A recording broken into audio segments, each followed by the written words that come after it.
Salut, c'est Katara, j'espère que vous allez bien. Si vous pensez trop, cette vidéo, elle n'est pas de trop. A tout de suite.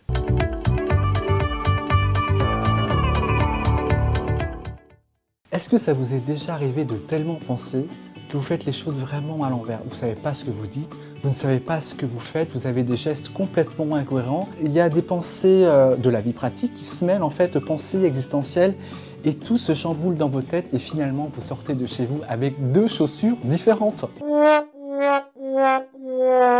Maintenant, je vais vous expliquer 5 astuces pour arrêter de trop penser. L'astuce numéro 1, c'est d'extérioriser vos pensées. Imaginez que vous êtes au travail ou dans la rue et là vous êtes en train de vous dire que vous avez vraiment plein de choses à faire. Le week-end, le fameux week-end arrive et vous devez prioriser tous vos rendez-vous. Le médecin, le coiffeur, la pédicure. Ça va, ça vient, vous avez vraiment plein de pensées dans la tête. Vous voulez aider vos parents pour les paperasses.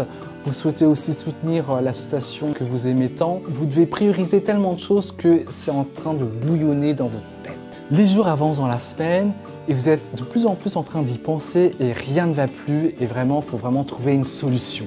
Et du coup, à ce stade où rien ne va plus, il est vraiment préférable de poser la première astuce ici et maintenant. Vous avez décidé d'extérioriser vos pensées et là maintenant, tout doit sortir de votre tête tout de suite.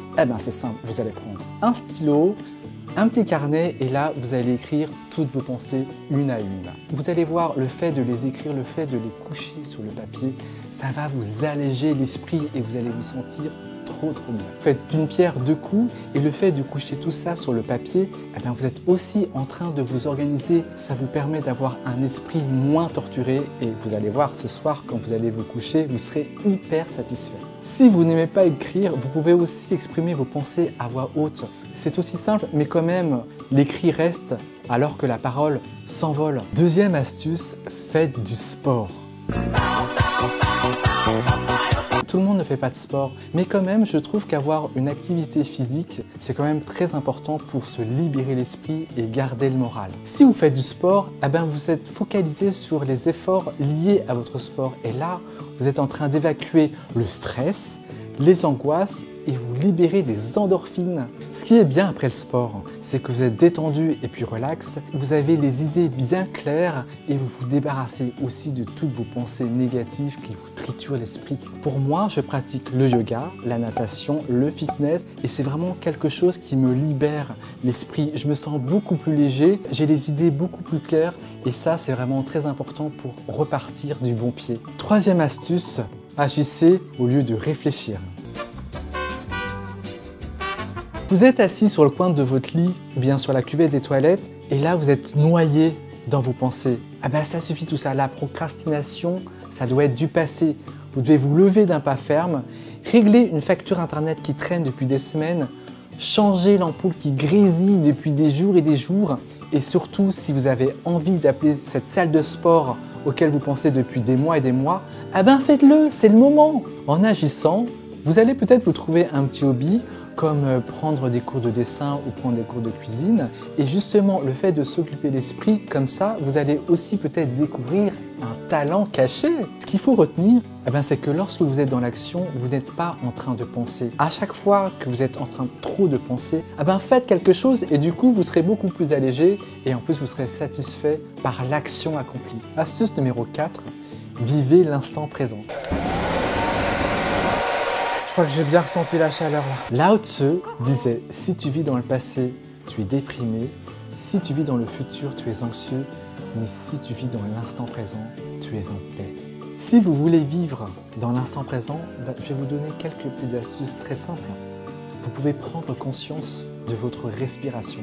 Et ça, c'est très positif parce que c'est quelque chose qui fait que vous êtes vivant. Et tout ça, ça peut se vivre à travers tous vos sens, vos 5 sens. Lorsque vous marchez dans la rue, vous pouvez regarder ce qui se passe autour de vous. Vous pouvez regarder les couleurs, prendre conscience des couleurs. Vous pouvez prêter attention à ce que vous entendez.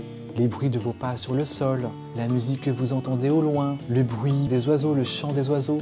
Et tout ça, ça peut vous donner une prise de conscience ici et maintenant. Prêtez attention à ce que vous mangez. On va dire que vous pouvez manger en pleine conscience. Supposez que vous êtes en train de manger une pomme.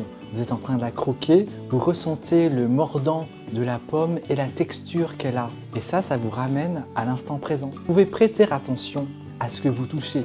Vous êtes là dans un parc et vous êtes allongé dans l'herbe. Eh ben, juste avec vos mains, vous pouvez ressentir la fraîcheur de l'herbe, ressentir en fait la texture de l'herbe et ça peut vous ramener aussi à l'instant présent. Vous pouvez prêter attention aux odeurs. Lorsque vous êtes sur le parcours du travail, eh bien, vous pouvez peut-être ressentir le parfum de quelqu'un dans la rue ou aussi sentir une fleur au passage lorsque vous marchez et tout ça, ça peut aussi vous ramener à l'instant présent. Tout ça, ce sont des moyens pour vous reconnecter à l'instant présent et de vous sentir réellement vivant. Et si vous fermez les yeux, eh bien, vous allez ressentir tout ça d'une manière beaucoup plus forte. Cinquième astuce, méditer. Je le dis beaucoup dans mes vidéos, ça c'est vrai, mais je trouve que méditer c'est très important parce que c'est un moment pour vous, c'est un moment pour vous reconnecter à vous-même et de prêter attention le plus possible à votre respiration. Vous expirez, vous inspirez et ça vous ramène réellement à l'instant présent. Si vous avez des idées reçues sur la méditation, eh ben, je vous invite à aller cliquer sur un lien ici à droite. Ça s'appelle 15 idées reçues sur la méditation à bannir et là vous serez vraiment au fait de la méditation. Et si vous preniez quelques minutes dans votre journée, juste vous asseoir là, prendre conscience de votre respiration, prendre conscience de vos inspirations et de vos expirations et ressentir votre corps, ressentir tout ce que vous avez en vous et le vivre ici et maintenant. Ce qui est clair, c'est que vous ne pouvez pas arrêter vos pensées, ça c'est sûr. La méditation, elle va vous permettre d'observer vos pensées, d'être le témoin du va-et-vient de vos pensées. N'analysez pas vos pensées, ne vous identifiez pas à vos pensées, ne jugez pas vos pensées et ne tirez pas de conclusions sur vos pensées. Simplement, vous pouvez observer l'espace entre vos pensées et le silence mental que cela vous procure.